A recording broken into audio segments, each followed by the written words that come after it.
Hello दोस्तों, स्वागत है आपका डे 4 के साथ में। प्रॉपर इस सीरीज को आप देख रहे हो और हमने आपसे एक ही बात कही है, नोट्स बनाओ, शॉर्ट नोट्स, क्योंकि बहुत सारे फार्मूलाज इसमें आपको देखने को मिलेंगे।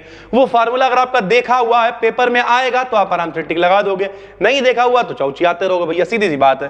तो the relativistic form of Newton's law, Newton के नियम के लिए जो रिलेटिविस्टिक फॉर्म है वो क्या है? अबे न्यूटन का नियम क्या था? F बराबर m इंटू ए, बल बराबर द्रव्यमान गुणे त्वरण, force equal to mass into displacement, displacement equal to क्या होता है? Change in velocity upon time, यानी वेग परिवर्तन बटा समय। तो F बराबर क्या है? m0 dv अपॉन dt, मतलब क्या? वही a, ये रेस्ट मास, रिलेटिविस्टिक की बात हो रही है तो साथ में आएगा 1 माइनस का b square upon c square की पावर माइनस का 3 अपॉन 2। ये है न्यूटन्स की रिलेटिविस्टिक फॉर्म, इसे लिखो और मेरे भाई याद कर लेना सर जी, ठीक है। अगला देखो, an object falls from height h, अगर कोई ऑब्जेक्ट है, कोई वस्तु है, h ऊंचाई से गिराई जाती है, लॉस इन इट्स मास, इसके द्रव्यमान में कितनी कमी होगी? तो द्रव्यमान में कमी होगी mgh बटे में c स्क्वायर भैया, ठीक है। The colour of a star indicates, यानी अगर कोई स्टार है, कोई तारा है, उसका कलर दिखाएगा कि वो कितना, उसका टेम्परेचर कैसा है। तो टेम्परेचर पर डिपेंड करेगा कि कोई स्टार है उसका कलर कैसा है। The minimum value of frequency below which no photoelectric emission, ध्यान से सुनना, फोटो इलेक्ट्रिक इफेक्ट होता क्या है?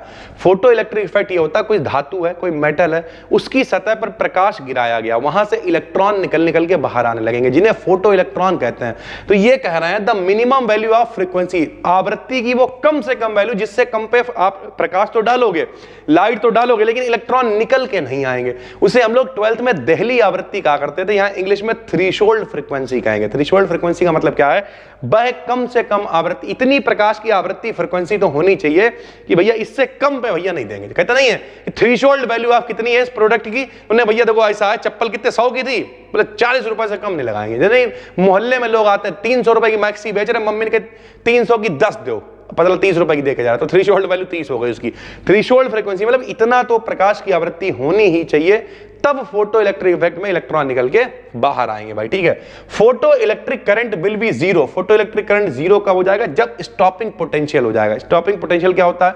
कट ऑफ पोटेंशियल, संस्तब्ध विभव, फिर इससे कब इतने वोल्टेज में फिर भैया इलेक्ट्रॉन सब निकलने बंद हो जाएंगे, इलेक्ट्रॉन ही नहीं निकलेंगे तो कोई करंट नहीं, कुछ नहीं होगा। तो फोटो इलेक्ट्रिक करंट की वैल्यू कितनी हो जाएगी? जीरो। स्टॉपिंग पोटेंशियल, नाम ही उसका cut off potential, stopping potential, जहां पे जाके चीजें रुक जाएंगी भाई, ठीक है। According to quantum mechanics, quantum mechanics के according a moving particle is equivalent, अगर कोई पार्टिकल मूव कर रहा है तो वो किसके बराबर है? तो ग्रुप ऑफ वेव्स के बराबर। जो तरंगों का समूह है, जिसे हम लोग वेव फ्रंट तरंगाग्र कहते थे, उसे हम लोग एज अ पार्टिकल समझ सकते हैं क्वांटम मैकेनिक्स में। लाइट में कैसा नेचर होता है? डुअल नेचर होता है। पुराने जमाने में जितने लोग थे वो कह रहे थे कि भैया लाइट में क्या होता है? कण, कण भी पार्टिकल नेचर होता है। जो नए वाले लोग हाइगेंस वगैरह ये सब कहते हैं वेव नेचर होता है। तो पार्टिकल और कण, मतलब सॉरी, पार्टिकल और वेव दोनों का नेचर होता है लाइट के अंदर। जैसे एक आदमी था, न्यूटन ने कहा पार्टिकल की फॉर्म में है भाई, सीधी सी बात है, न्यूटन ने कणिका सिद्धांत दिया था, ठीक है। हाइगेंस ने कहा कि भैया क्या है? वेब की फॉर्म में। एक आदमी आया फोको ने कहा देखो हाइगेंस सही कह रहा है, वेब की ही फॉर्म में उन्होंने अपना प्रयोग करा और फिर वेब नेचर ही इसका ज्यादातर माना गया, लेकिन दोनों नेचर है भाई, ठीक है। हेजनबर्ग का अनसर्टेनिटी प्रिंसिपल क्या होता है? सभी ने पढ़ा है। हाइजेनबर्ग की अनिश्चितता का सिद्धांत कि अगर मोमेंटम भैया p है और जो पोजीशन है वो डेल्टा x है, दोनों को एक साथ कैलकुलेट नहीं कर पाओगे, दोनों की गुणा या तो बड़ी होगी या बराबर होगी h/4 पाई के। इसी को हेजनबर्ग अनसर्टेनिटी प्रिंसिपल या हाइजेनबर्ग की अनिश्चितता का सिद्धांत कहा गया। The smallest unit of light, light के सबसे छोटा पैकेट होता है उसे क्या कहते हैं? फोटोन या क्वांटा कहते हैं, बता चुके आपको भाई, ठीक। तो स्मॉलेस्ट यूनिट क्या होगी? फोटोन होगी भाई, ठीक। The mass of electron varies with, यानी जो मास ऑफ इलेक्ट्रॉन है किसके साथ में भैया वेरी करेगा? तो वेलोसिटी के साथ में वेरी करेगा। जैसे जैसे वेलोसिटी चेंज होगी वैसे वैसे मास भी चेंज होगा। The de Broglie wavelength of an atom at absolute temperature, अगर टेम्परेचर T है तो T के रिस्पेक्ट में डी ब्रॉगली समीकरण कैसे लिखोगे भैया? ठीक, वैसे हम लोग कैसे लिखते थे डी ब्रॉगली समीकरण? लैम्डा बराबर h/mb लिखते थे, उसी को थोड़ा सा मॉडिफाई कर लो, k बराबर हाफ mb स्क्वायर, सारी कंडीशंस लगा लगू के, तो T के लिए भैया ऐसे फार्मूला आएगा h/√3mkt। डी ब्रॉगली इक्वेशन है एब्सोल्यूट टेम्परेचर T के लिए, याद रहनी चाहिए। The minimum amount of energy, कम से कम वो energy required to eject an electron, की इलेक्ट्रॉन निकल के आ जाए। अभी ध्यान से समझना, उसे थ्रेशोल्ड फ्रीक्वेंसी कहते थे कि उतनी फ्रीक्वेंसी का प्रकाश पड़ेगा तब इलेक्ट्रॉन निकलेगा। वैसे एक निश्चित एनर्जी भी चाहिए होगी जिसे हम लोग वर्क फंक्शन कहते हैं, कार्य फलन भैया, कि इतनी एनर्जी तो चाहिए ही है, उससे कम पे इलेक्ट्रॉन हम नहीं देंगे भाई, तो इसे वर्क फंक्शन कहते हैं।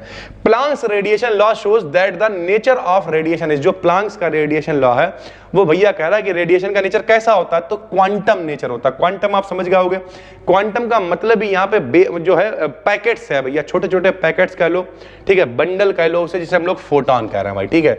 The dimensions of Planck constant, Planck constant की भैया जो डायमेंशन है वो क्या होती है, तो एनर्जी इनटू टाइम, ऊर्जा की समय से गुणा करो, प्लांक कांस्टेंट बन जाता है। सभी को पता है E बराबर h न्यू होता है। न्यू फ्रीक्वेंसी को 1 टाइम लिख सकते हैं, टाइम इधर बेचेंगे तो h बराबर E इंटू टी होगा, यानी एनर्जी इनटू टाइम को हम लोग प्लांक कांस्टेंट कहते हैं। मोमेंटम ऑफ अ फोटोन पिछले वीडियो में भी बताया था, E अपॉन C होता है, किसी फोटोन का संवेग E अपॉन C होता है। Energy of a photon h new होती है, जो किसने बताया था, प्लांक ने बताया था कि छोटे छोटे पैकेट्स या बंडल होते हैं जिनमें एनर्जी h न्यू होती है भाई, ठीक है। अगर वेवलेंथ लैम्डा है तो न्यू बराबर C अपॉन लैम्डा होता है, ये सारे आपने फार्मूले 12th में पढ़े हुए हैं। न्यू बराबर क्या होता है सर जी, C अपॉन लैम्डा होता है, तो यही फार्मूला E बराबर HC अपॉन लैम्डा 12th में पढ़ा है कि नहीं पढ़ा है, कमेंट में बताना भाई, सोते रहे तो बैठे हुए। E बराबर HC अपॉन लैम्डा फार्मूला होता है भाई, ठीक है। Momentum of a photon of frequency new के लिए तो h न्यू अपॉन C होता है, उसी को ठीक करके लिख दिया भाई, ठीक। What is the mass of a photon? अब देखो रेस्ट मास फोटोन का 0 होता है, ये हम आपको 1-2 दिन पहले वाली जो वीडियो है डे 2 या डे 3 में बता चुके हैं, तो आपको पता होगा कि फोटोन का रेस्ट मास कितना होता है, 0 होता है। अगर फोटोन मूव कर रहा है तब उसका मास कितना होगा, तो h अपॉन C लैम्डा होगा। सारे छोटे छोटे फार्मूलाज हैं, लेकिन ये आते हैं पेपर में तो आपको पता होना चाहिए।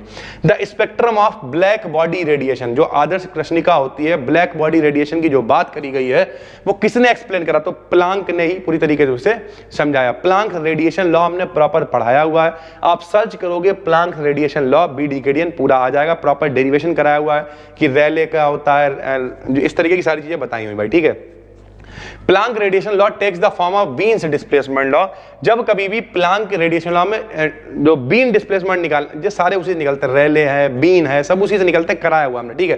तो जब कभी भी वेवलेंथ लैम्डा की वैल्यू बहुत कम होगी तो जो प्लांक का रेडिएशन लॉ है वही बीन डिस्प्लेसमेंट लॉ हो जाएगा, बस लैम्डा कम होना चाहिए और टी कम होना चाहिए, यानी टेम्परेचर कम होना चाहिए भाई, ठीक है। The photo electric effect was discovered भाई, फोटो इलेक्ट्रिक इफेक्ट के बारे में किसने बताया, तो हर्ट्ज ने बताया। हर्ट्ज कौन थे भैया, सभी को पता, फ्रीक्वेंसी के बारे में हर्ट्ज ने तो नहीं बताया था भैया, हर्ट्ज के जो दोस्त लोग थे उनने बताया था, ठीक है।